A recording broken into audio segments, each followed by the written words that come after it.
via internet, né, nos dão conta para sair dessa seara. Eu acho que é interessante. Né? A gente já está cansado desses debates ferrenhos, assim, não levam a lugar nenhum, porque as pessoas também não querem trocar ideias, né? Querem manter o seu pensamento, então troca ideia por trocar, não adianta. Eu acho que tem um gancho que nós podemos pegar com essa tua colocação por último agora, com a primeira de todas, com relação aos filhos do medo, como iniciamos o bloco anterior, no sentido de dizer que muitas vezes nós, enquanto pais, dentro do ambiente da família, selecionamos os temas que nós julgamos necessários para conversarmos com nossos filhos, e alguns nós descartamos. Nós descartamos a política, Leandro, e aqui eu vou fazer uma breve síntese, e já vão sair do tema da política. Embora a gente não esteja falando de política propriamente dito, mas estamos falando da repercussão da política, o porquê da política desde do mundo psíquico das pessoas, né? Mas nós pais despolitizamos os nossos filhos. Nós somos produto da repressão ainda. A nossa geração é a última geração que conviveu com a repressão militar, numa época em que era proibido falar de política, proibido exercer política. Nós fomos calados de alguma forma, não porque as pessoas nos obrigaram, nos mandaram calar, mas viemos de uma geração silenciosa. A geração dos nossos pais foram aquelas que foram pegas, digamos assim, pela força da repressão militar, porque vinham muito politizados. Aí tínhamos Jango, tínhamos Brizola, Jânio Quadros, o que criou Brasília, como é o Juscelino Kubitschek, antes disso Getúlio Vargas, aquelas coisas todas. Então, as pessoas, e eu era pequeno e acompanhava meus pais nos famosos comícios, conheci o Jânio Quadro com a vassoura, as pessoas levavam uma vassoura para aquelas coisas todas. Discursava muito bem, tinha um português maravilhoso, era chamativo a forma como ele falava o português. E as pessoas não tinham internet, a rádio não era muito eficiente, não tinha televisão, as pessoas iam e participavam. Aquilo se transformava num evento, as pessoas conviviam, saíam juntos, levavam chimarrão para tomar aqui no Rio Grande do Sul, e essas coisas todas. Na nossa geração, é a geração do silêncio. Somos os filhos dessas pessoas que foram reprimidas e proibidas de falar em política. Somos silenciosos. E de alguma forma esse silêncio repercutiu nos nossos filhos. Criamos os nossos filhos também sem o tema da política. Poucas famílias se politizaram depois da nossa geração. Excepcionalmente. Algumas que estavam mais ligadas à profissão, o direito, por exemplo. O medo de opinar. O medo de opinar. Então nós tiramos os nossos filhos, e aqui é um autoexame que eu estou fazendo, onde eu me incluo também, porque na minha casa falamos muito pouco de política. Agora falamos mais, evidentemente, porque a situação exige, e eu me incluo nessa responsabilidade de ter que falar um pouco mais, reflexivamente, não criticamente ou do ponto pejorativo. Mas nós fomos calados, porque não era permitido. Quando eu estudei na universidade, eu tinha agentes do DOPS dentro da minha sala de aula. A gente sabia, era um colega que não tinha passado no vestibular, que tinha sido colocado dentro da faculdade de medicina, pago pelas Forças Armadas. Ele era uma pessoa que nós evitávamos ele o tempo todo, tínhamos uma relação cordial. Depois ele desapareceu, nem sei se formou, não se formou, inclusive não se formou, desapareceu, foi para outro lugar, sei lá para onde. Era um agente federal. Então ninguém era proibido falar de política. Claro, no curso de medicina as pessoas são muito mais focadas na técnica, na profissão. A medicina se presta, exige, demanda, que não faz isso não sobrevive, não se forma direitinho. Mas existem outras profissões, como no direito, onde a própria leitura do texto permite a interpretação nas política. Nas universidades, Newton, nós tínhamos os delatores, Newton, né? Então, pessoas até professores, né? Com que certeza. não eram grandes professores, mas com ascensão militar, né? Eles ocuparam porque eles faziam o serviço que os militares queriam, né? E alguns ainda saudosistas disso, né? Não sei como. Qual é a consequência disso? Ficamos progressivamente a parte da política. A nossa sociedade, que é a sociedade hoje dos 60, 70 anos, foi ficando a parte da política. E a política não fez parte das nossas famílias. Nós não conversamos mais em casa. Então os nossos filhos são apolíticos, de alguma forma. E nós somos responsáveis. Claro, com uma consequência social. Mas nós não nos demos conta, nós não nos apercebemos, nós não olhamos. Bom, isso é o que tem que ser feito agora. A população tem que voltar a se politizar outra vez, examinar, olhar, concordar, discordar. Essa coisa que se diz às vezes, eu já estou de saco cheio da política, não aguento mais político. Bom, isso é um perigo, Porque ao estar de saco cheio e não aguentar mais político, tu entrega a chave do cofre para quem não deveria estar. Tu entrega a chave do cadeado do galinheiro para a raposa. Se nós traduzirmos a palavra política, o seu mais simples sinônimo, é o poder. E tudo na vida tem uma relação de poder, de apoderar. O que ocorre é que, além de nós não opinarmos na vida do poder do país, muito pouco nós participamos, nós também nos deixamos levar em qualquer ambiente menor. Quer ver um exemplo? Num condomínio, você juntar pessoas num condomínio, mesmo condomínio, simples condomínio, e que as pessoas opinem nas assembleias, que vão na assembleia, tu tem que catar dedo, para ter um número X para poder... Os clubes sociais é a mesma coisa, as pessoas não se envolvem. As pessoas se excluem e querem que magicamente as coisas se resolvam. Por exemplo, agora existe um movimento enorme para não votar. Existe um movimento enorme de pessoas dizendo, eu não vou votar, não vale a pena votar, é só sem vergonha, é só isso, aquilo, só corrupto, eu não vou votar. Novamente estão se excluindo. Então elas seguem exercendo as mesmas funções que os pais delas exerceram. E que nós, de alguma forma, há muito tempo exercemos. Vamos aproveitar o feriado para viajar. Aí eu depois justifico, se tiver que pagar uma multa, são R$2, eu pago a multa. As coisas vão continuar tudo igual. E magicamente vai se resolver sem o nosso envolvimento. Aí voltamos para o psiquismo outra vez. Esse era o gancho que eu queria fazer. As pessoas, e o próprio psiquismo das pessoas, de alguma forma, leva a isso, tem uma ideia mágica, onipotente, arrogante, de que as coisas se resolvem sozinhos, sem o nosso envolvimento.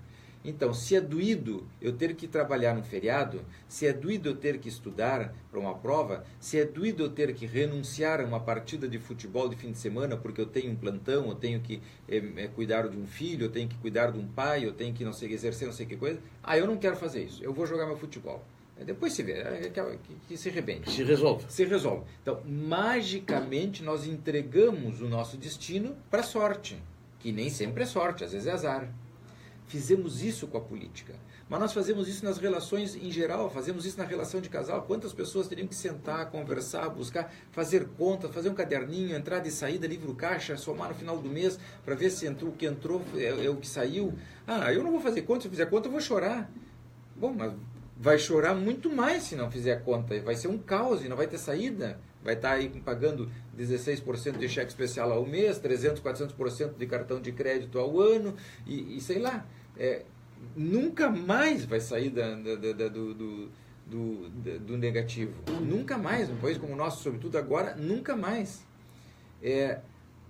E as pessoas optam pelo mágico. Então, essa tendência do psiquismo de buscar soluções mágicas é que nos leva muitas vezes, entre outras coisas, evidentemente, dentro de uma fragilidade psíquica, de uma covardia psíquica que todos nós, enquanto instâncias psíquicas, digamos assim, dentro do nosso psiquismo, nos levam a buscar soluções mágicas fáceis e paliativas.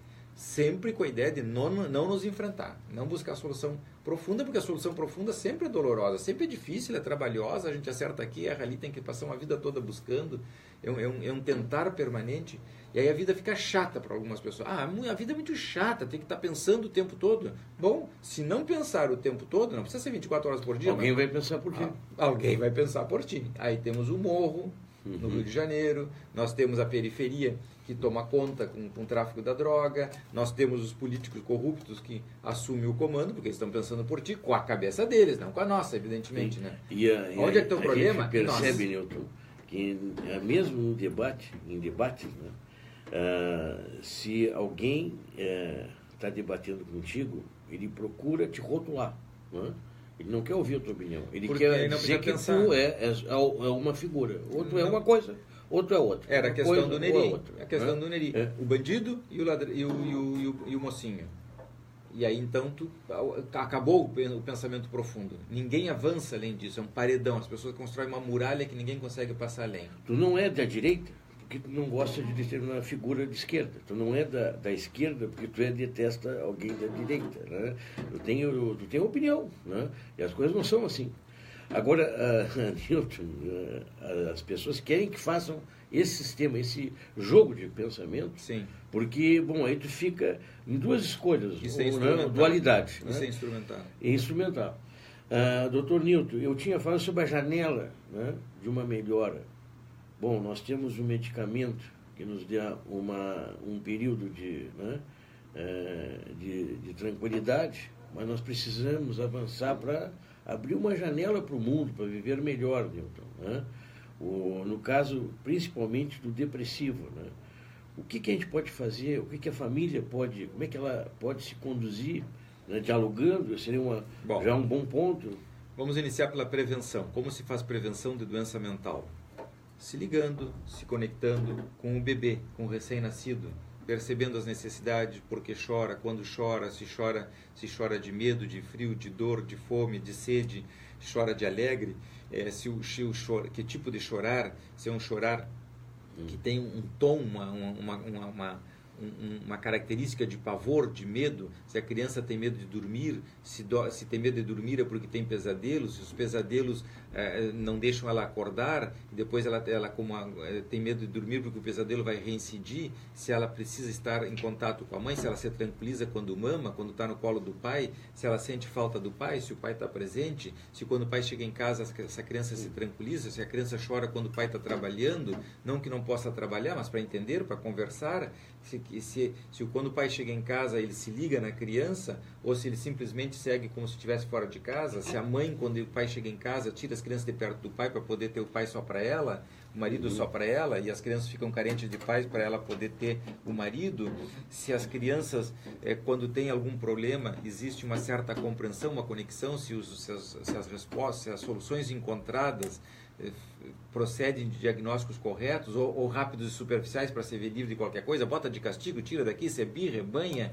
chora de barriga cheia e assim por diante, que são respostas, soluções superficiais, tipo de político, assim, para não ter que parar, olhar, se conectar, etc, etc.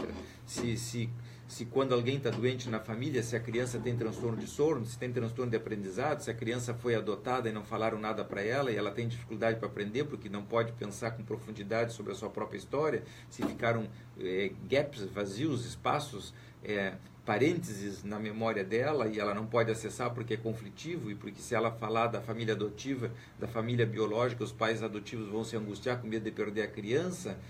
Temos um zilhão de possibilidades. Tem que ter coragem. O que falta nas pessoas é a coragem e a determinação de se dedicar, de olhar as coisas com profundidade e não se assustar com as consequências, porque se surgir uma resposta ruim, vai correr atrás e buscar uma solução para aquela resposta ruim. Se tu tiras um tema e surge uma conversa complicada, tenha coragem de seguir naquela conversa complicada, porque em algum momento ela vai se encaminhar.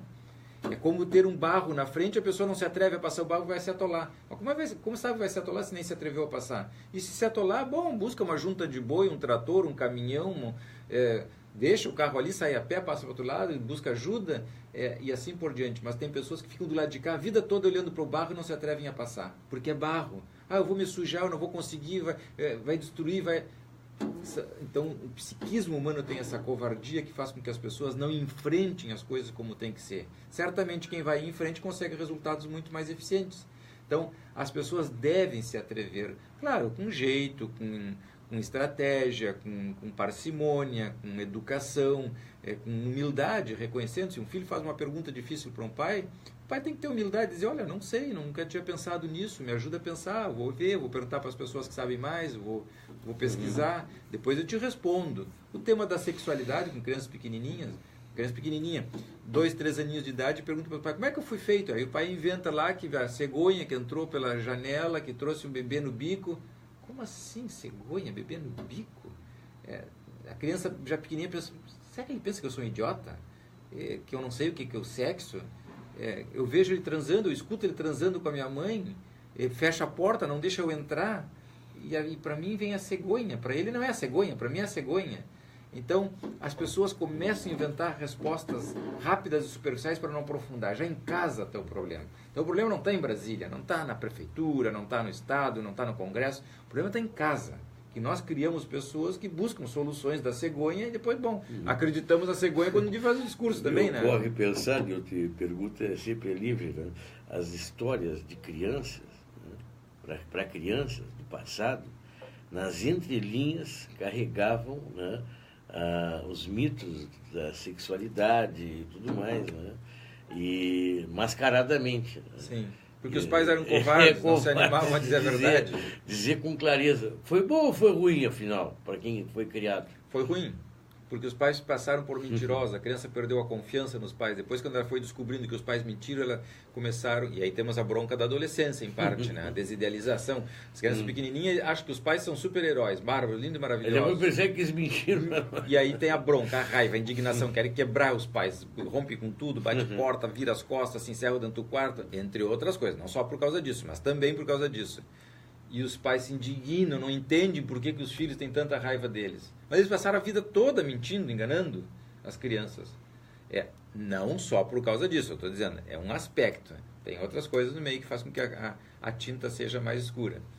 De qualquer maneira, quanto mais tu mentires para os teus filhos, morreu fulaninho, se transformou numa estrela, foi para o céu. As crianças entram do avião, a primeira coisa que querem fazer é ir para a janelinha para ver se encontra o vô. Encontra o pai, o tio, o irmão, a tia, o amiguinho. Vão fixados na janelinha do avião, olhando para tudo quanto é lado. Não dizem nada para ninguém, mas qualquer pessoa de bom senso sabe que ele está procurando o vô na janelinha do avião. É uma mentira. É uma mentira que desorganiza, que sedimenta, e depois a pessoa quer ter crédito em cima da mentira. Como os políticos agora, fizeram de tudo, pintaram e bordaram, e agora querem que o povo acredite neles. Não sei porque eu estou me sentindo injustiçado, por que joga um ovo por onde eu passo, não sei que coisa. Mas mentiu o tempo todo, desiludiu, caiu na descrença, como os pais em casa. Os adolescentes jogam ovos nos pais também, né? Não fisicamente, claro, não esse ovo, mas metaforicamente, né? Simbolicamente. Quantos ovos nós recebemos dos nossos filhos, né? E já jogamos nos nossos pais.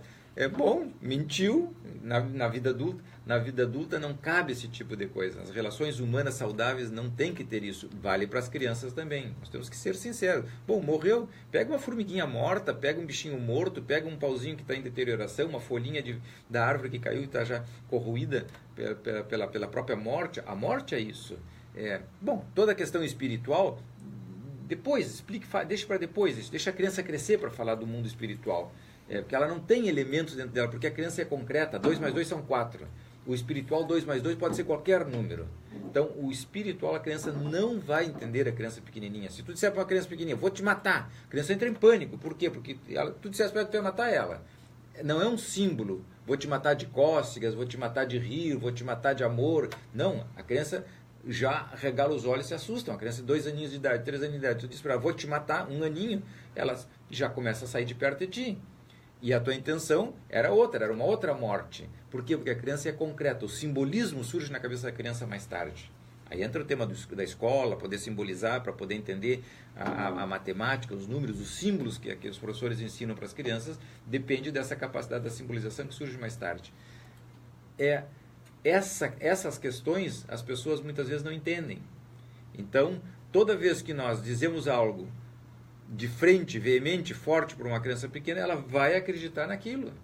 Se for uma coisa que choque, ela vai se apavorar. Então nós temos que ter essa sensibilidade de não dizer coisas simbólicas para uma criança que não tem capacidade do simbolismo ainda. A religião é um exemplo disso. Tu levar uma criança pequenininha para batizar, botar água na cabeça, não sei o que, para ela é um horror. Aquele bebê é um horror. Porque está simplesmente tão expondo ele a uma situação horrorosa. Ele não tem essa capacidade de que isso tem que ver com a religião católica, com o cristianismo, com etc, etc, com a alma e tudo mais. Não, isso vai vir muito depois. Vai ter elementos depois. Então, essas questões todas deveriam ser tardias. E se pega um bebê recém-nascido, se leva, se coloca ali, se vira água na cabeça. A criança berra feito uma desesperada. E com toda razão. Ela tem razão de berrar. Berram, outras até nem... Porque estão contidas pelos pais, aí de repente está num ambiente agradável, a criança... Mas aí vai depender da relação que ela tem com os pais, com a família, ali que estão fazendo gracinha, estão com um sorriso. Não sei por que ligam nessa questão da água, né? Tem umas que mergulham a pessoa inteira, né? Eu imagino. Não, tudo bem. Mas assim, são insensibilidades que as pessoas têm de muito primitivamente encontrarem formas de expressar algo que a criança não tem capacidade psíquica de absorver aquilo, de metabolizar aquilo. Então, os resultados não vão ser favoráveis, evidentemente. Mas não é só com o batismo. Se nós pegarmos uma criança pequenininha e jogarmos na água um recém-nascido, uma criança pequenininha, ela vai entrar em pânico. É diferente de tu colocar lá na água, no colo do pai, no colo da mãe, do professor, do instrutor, uma água quentinha que vai dar aos pouquinhos, molhando aos pouquinhos. É como revive a questão do útero. A água é útero. Evidentemente, a criança revive através da água todas as suas vivências intrauterinas. Então, a água tem que estar morna, tem que estar em silêncio, direitinho, tu vais aos pouquinhos, tu vais regressivamente recolocando ela na situação uterina, onde ela era dona, onde ela tinha confiança, onde ela sabia, e ali aos pouquinhos tu vais passando essa confiança e ela vai se achando de novo. Então, mas aí tu já está com uma estratégia, com planejamento, pensando, bolando uma série de coisas e te colocando no lugar da criança. Agora, se tu jogar a criança na água de forma abrupta, que ela toma um caldinho, se afoga, levanta e tu acha que ela vai sobreviver dessa forma bruta, o mais provável é que ela odeie a água pro resto da vida. Ela vai ter problema para tomar banho depois. Estou exagerando, mas um pouco para caracterizar o impacto traumático e a falta de sensibilidade das pessoas. Então isso vai fazer com que nós tenhamos essa sutileza, essa fineza, essa elegância dentro do ambiente da casa em buscar soluções adequadas. Isso exige um certo pensar profundo, exige uma conexão, exige um olhar profundo para a situação.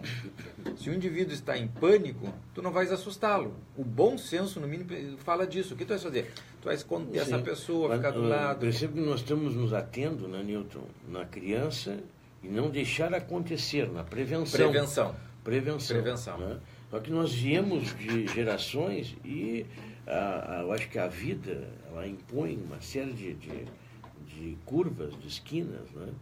Que a gente acaba não fazendo aquilo como deveria, né? E deixa marcas. Bom, como romper, né? Uma vez já construído, né? o teu conjunto de pensamentos, como romper com isso, porque a pessoa se fecha em casa numa depressão. O diálogo ainda é a via régia. Quando uma pessoa já está fechada em casa de depressão, ela já tem uma situação mais grave, mas existem passos anteriores. Quando nós percebemos que uma criança, um adolescente ou até um adulto tem tendência, não está ainda deprimido, mas tem tendência a uma certa depressão, nós tiramos o tema, nós falamos. Quando nós começamos a observar que a pessoa está mais quieta, mais silenciosa, come menos, fala menos, se exclui, já fica mais no celular, já coloca os fones de ouvido. É muito fácil nos adolescentes em casa, quando colocam um moletom com capuz, enterram um capuz na cabeça, se fecham, que tu percebes que ele colocou um capacete, se isolou, se descontactou, se desligou afetivamente da família, tu olha para aquela pessoa e tu percebe que tem algo errado com ela. Bom, esse é o momento de tu, ainda que tu não faças nada, de olhar para aquela pessoa, para aquele membro da família e dizer, tem algo errado com meu filho ou com a minha filha, com meu sobrinho, a maneira como se relaciona, como participa ou não participa.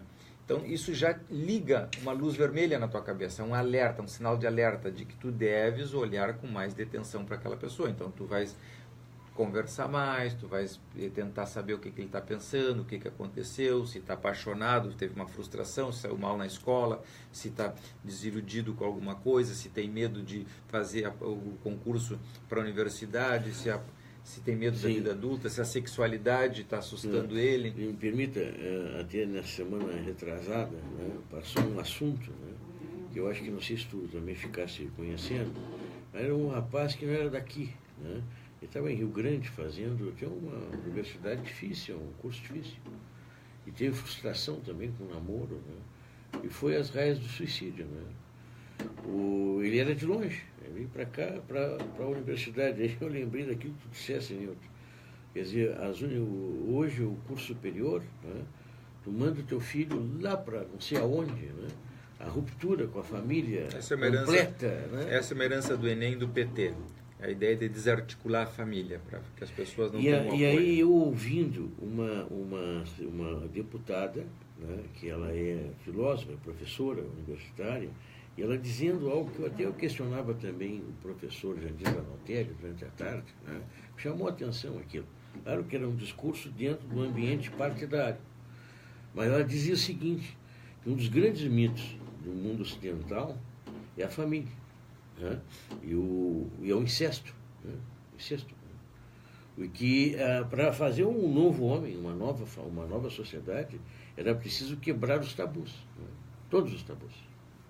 Só se teria um novo formato de vida o momento que quebrasse todos os tabus do mundo ocidental, e o mundo ocidental é composto pela unidade familiar. Isso aí, eu acho que até de Roma veio o pater poder, né? Nós até hoje acho que temos nas nossas entrelinhas essa leitura, né?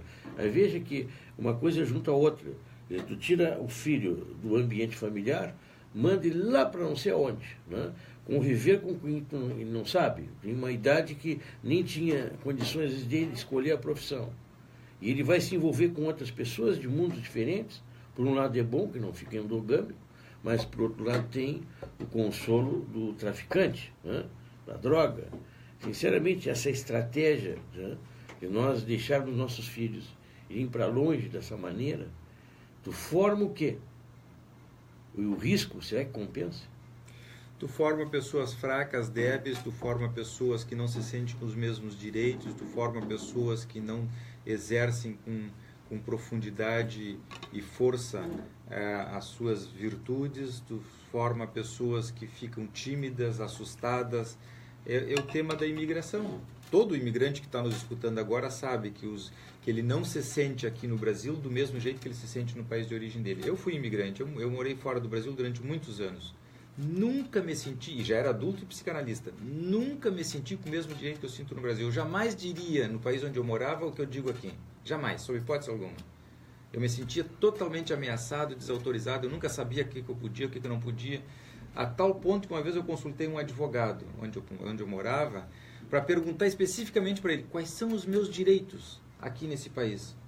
Ele me olhou e sorriu e disse: ué, os mesmos de um nativo?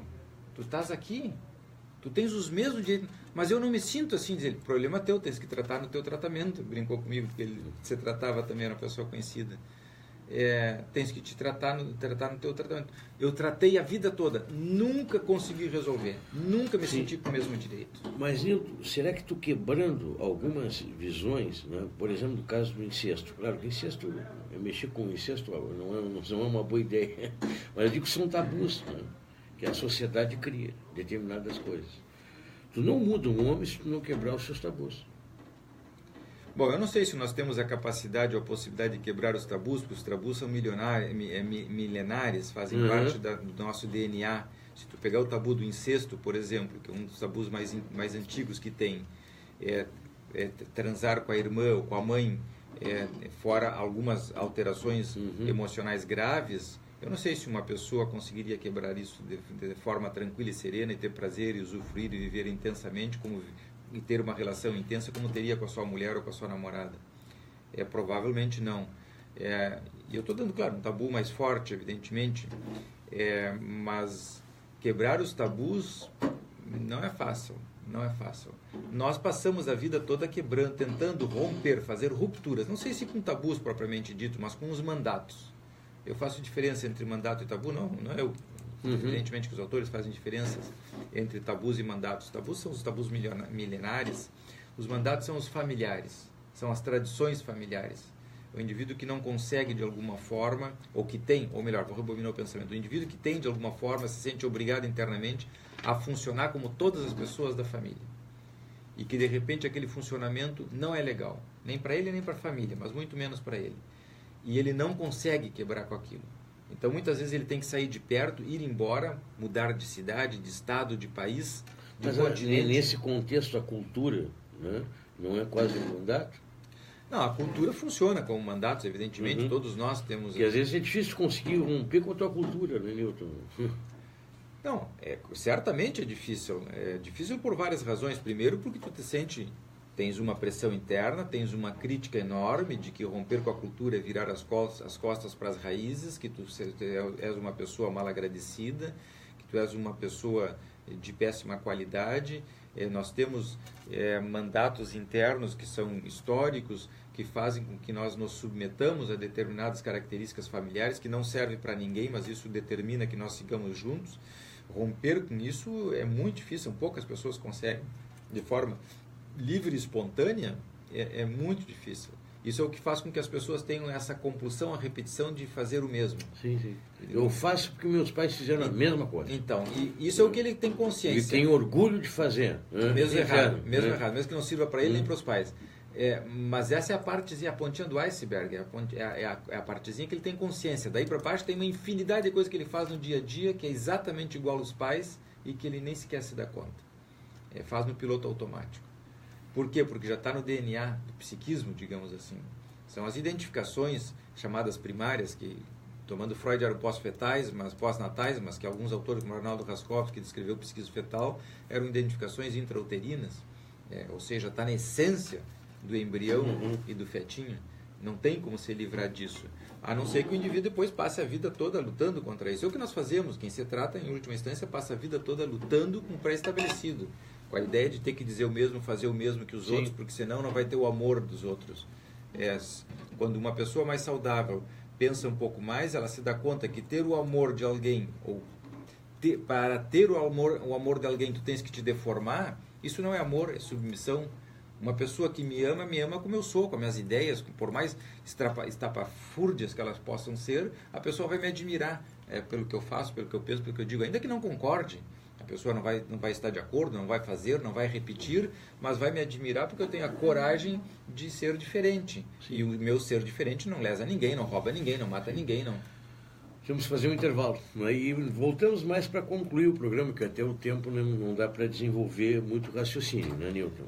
Bom, vou ter mais uns 10 minutos no máximo. Temos duas pessoas que estão nos acompanhando no Facebook, a Thaís Modin e o Maurício Souza, Leandro. Certo. São pessoas que nos acompanham. É claro que a gente vai tocando num assunto, vai tocando no outro, né? E a gente não pode esquecer esse momento, né, que a sociedade cristã vive, né? E os significativos, né? Mas ontem mesmo nós tivemos, né, uma data de término, né? Sim. Uma data de término. Venciamos, né, o luto, por exemplo. E nós gostamos disso. E depois do luto agora é a vida, né? Nós vamos convertendo para uma abertura da vida, que no caso seria a paz, com a mudança e tudo mais. Nós sempre temos essa dualidade, perceba que, né? Acho que nós nos alimentamos dessa maneira, né? Modo de pensar nosso, ele é dual. Parece morte e vida, amor e ódio, né? Não há equilíbrio, né? Tem um pouco disso, sim. Né? Parece que a nossa forma de pensar é assim. Depois do intervalo voltamos.